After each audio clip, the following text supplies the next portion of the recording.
Une annonce qui sonne comme un coup de tonnerre dans le monde culturel nancéen, le projet du musée lorrain qui fait polémique depuis 2013 et dont les travaux sont au point mort après 7 ans de fermeture est tout bonnement abandonné. Le maire de Nancy l'a annoncé cet après-midi. Les explications de Margot Balthus et Frédéric Madier. C'est un nouveau rebondissement dans le projet du musée lorrain.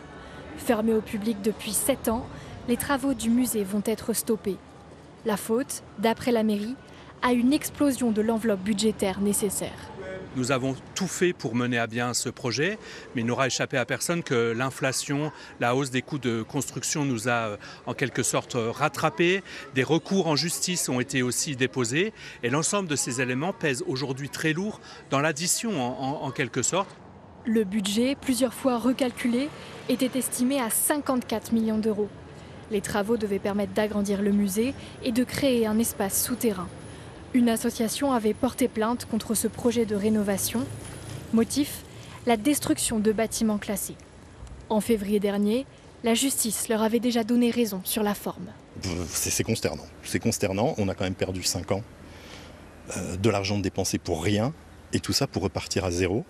Alors que pendant des années aussi, la nouvelle municipalité disait qu'il n'était pas possible de repartir à zéro, que ça coûterait trop cher, que ça prendrait trop de temps. Et là, ils nous disent tout le contraire. Seule certitude pour le moment, les fondations des bâtiments existants seront rénovées. La mairie attend la fin de l'année avant de se prononcer sur un nouveau programme de construction. Une impasse pour l'ancien maire qui avait lancé le projet. On ne sait pas ce que la municipalité veut faire. C'est pas une évolution du projet. C'est la disparition du projet, c'est la disparition de l'argent qui a été dépensé jusqu'à maintenant et c'est la disparition des aides financières que la mairie pouvait avoir de l'État et de la région. Donc c'est très grave. La municipalité de Mathieu Klein, elle, l'affirme, un projet revu et corrigé sortira bien de terre en 2033.